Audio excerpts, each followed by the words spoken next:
Yo guys, and welcome to my review of episode 19 and 20 of Yu-Gi-Oh! Go Rush. Now, I know what you're saying, why has it been so long? And it's simply because there were some family issues where a lot of members had COVID, so I couldn't really record. But now all that's over, and I can actually finally get back to making videos again. Now, it is also worth pointing out that I will not be doing the cross-duel video anymore, since it's now been over a month, and I feel like it's a little bit too late for that. However, I will still be doing the dub changes video for the maximum arc, since, I can still do that whenever. So yeah, just so you know, that's kind of the quick update before we actually get into the review. So let's start with episode 19, and I won't lie, I probably will go through this episode a lot faster since there's so much to talk about in episode 20. Let's just go over this one really quickly. So this episode, I liked it a lot. Manabu is one of, if not my favorite character in Go Rush right now. So getting a lot more development for him is awesome, and I hope to see a lot more of that in the future because, again, he's a real cool character. Ran is very interesting since, she appeared at the end of episode 13 and we all presume that she's going to be the villain of this arc and that this arc is going to be more MIK focused, kind of, following that 7th tradition where the villain is going to be whoever is shown at the end of episode 13.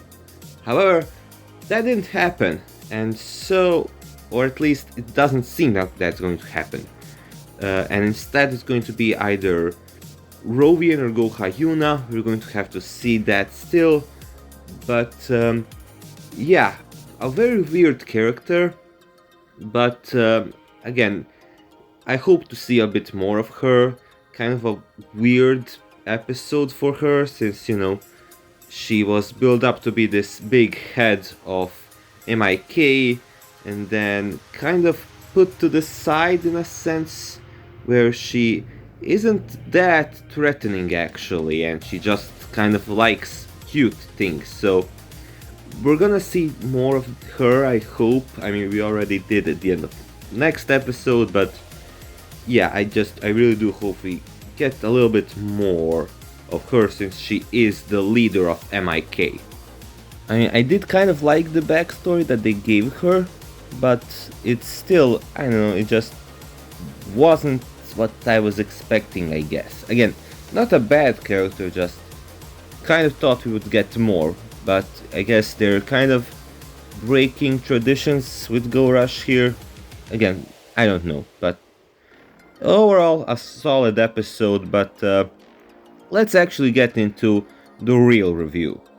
So, obviously at the end of episode 19, we see Goha Yuna appear. It wasn't revealed that it's Goha Yuna, but I mean, we kind of all knew it was going to be her.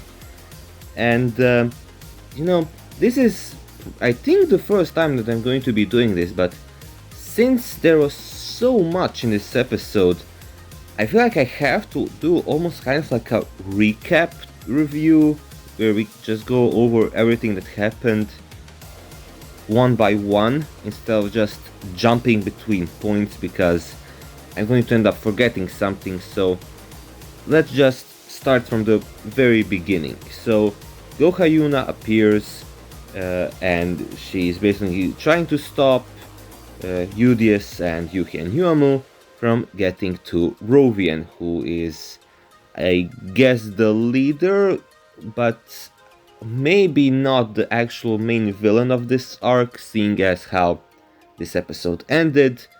Again, we're going to find out more about Rovian either next episode or the one after that. So, again, not much to talk about Rovian here, so we can just move on. So, I won't lie, when I first picked Goha Yuna to win this duel, I didn't have much confidence at all. And the reason for that is So why I picked her in the first place was because of the preview where we only see Galactic Oblivion. So I was like, oh, there's probably going to be something big that happens in this episode.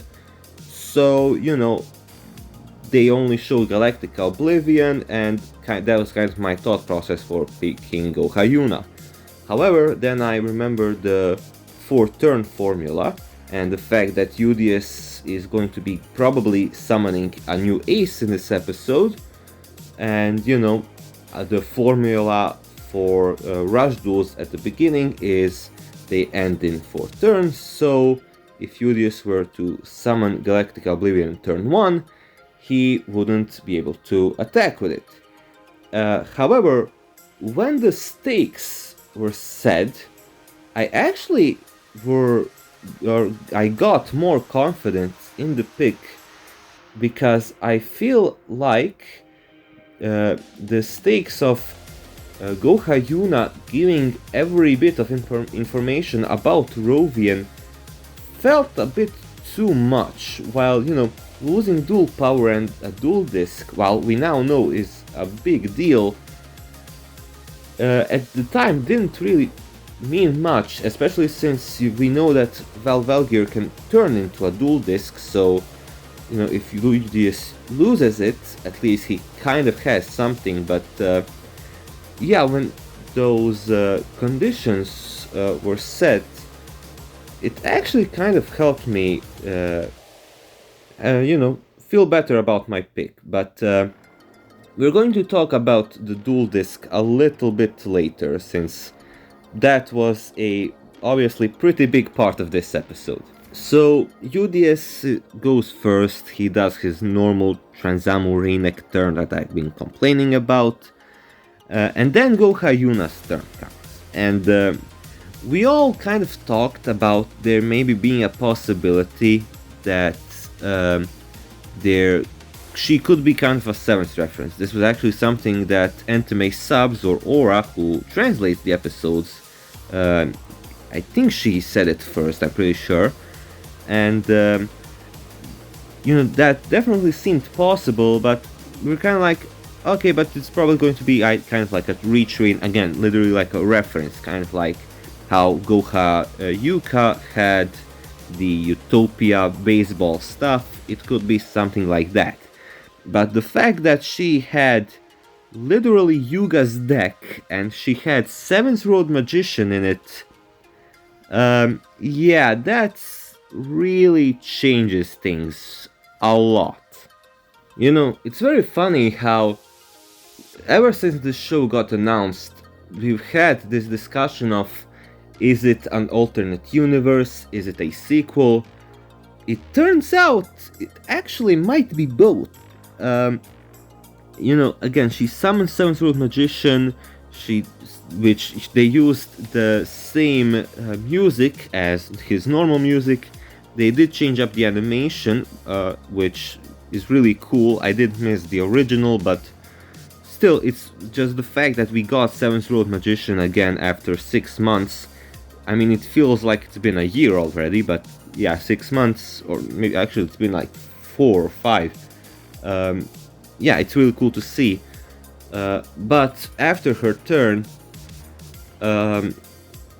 UDS reveals where he got his dual disc from, and he says that he got it when he landed to Earth, so the night before Yuki and Yuamu actually went searching for it seems.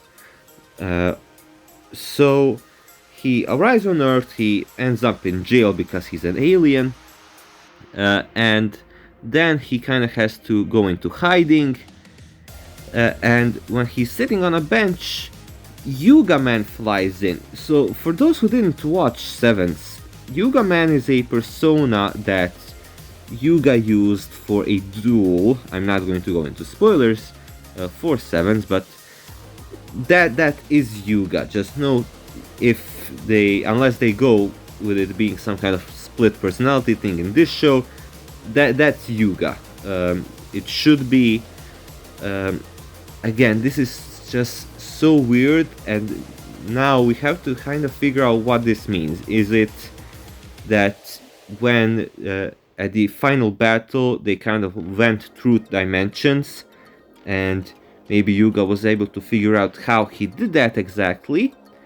Kind of my main theory at this point is obviously Yuga's main goal was for everyone to have fun rush dueling. So when he got to this dimension or Earth or whatever this is, he wanted to bring rush duels here. So what did he do? He went directly to who made normal duels in his world, to Goha, that being Goha Yuna in this case, and he asked her to help him make rush duels in some way, shape or form. Again, is this true? Is it not? I don't know. Probably something, if it is true, happened between them, and that's why he left his duel disc with Udius and not with her. We're going to see. Also, Fisher Sky seems to know quite a lot about this. As soon as she summoned Seven's Road Magician, he seemed to know whose deck that was. He also knows a lot about Rovian. He just, again, we knew that he had a lot of information, but, you know, in that duel he had with Yuamu, he revealed that he didn't know about the Bad Loon Castle, or whatever the name is. So I guess we kind of presumed that he didn't know anything about Rovian or Goha Yuna or anything like this, but he seems to know quite a lot, so that's interesting. But if all this wasn't enough, you know, Udius does his, again, classic second turn where he summons Galactica, Oblivion, blah blah blah, who cares, it's just repetitive at this point. But the Goha Yuna's final turn, where, you know, she reveals that she is Goha Yuna, which she tricked even Yuamu with that, which is interesting. But she activates an equip spell, which is a new thing in rush duels. Obviously, we've had that in the normal game for a very long time, but it appearing here is really cool, and it's very overpowered for 7th Road Magician, where it makes his normal effect become an 800 attack boost, and makes him not be able to be destroyed by trap effects. So with that 800 times 6 boost, Goha Yuna attacks, and she wins the duel with 7th Road Magician and gives Udius his first loss, which, I mean, the fact that that happened where Udius lost against 7th Road Magician is so cool, and it just, I mean, it so makes sense, right? If you won't give him the loss against Zuijo, giving it to the last protagonist's ace just makes sense. It really does, and it's a really cool thing they did. And now I have no idea where the show is going. And I'm not mad about that. You know, some people, you can say, oh, well, you know, predicting stuff is cool, and while it is, I also like being wrong and not knowing where the show goes, because there's so many possibilities now with not just the current Rovian and, you know, this arc that's going on, but the future when we actually get more information about Yuga and the 7th connection, which will probably be season 2. I feel like we have enough already, where, you know, Zuijo and everything going on right now. This is probably going to be season 1. Again, maybe the final arc of this season could be that, but if you're going to connect with 7s, it's probably going to be season 2. But yeah, they lose all their dual power. Goha Yuna takes the dual disc, and apparently when you lose the dual power, you can't move, basically. The gravity kind of crushes you. So I guess that's how they get trapped. Why they split up, I don't know. because it seems like in the preview they're going to kind of be like locked up for something, and Udius is going to try to escape with a part of Fisher Sky. Again, we're going to have to wait and see, but I mean, this was such an amazing episode. I mean, you can tell because I've been talking, for 12 minutes about this episode, and the first episode I talked about for 3 or 2 minutes. So yeah, this was just so much fun, and I can't wait to see what they do next. I mean, there's so much potential now with everything with Goha Yuna, with Rovian and London, with Yuga and everything. I really can't wait to find out more. And yeah, I guess I'll see you guys in next week's review.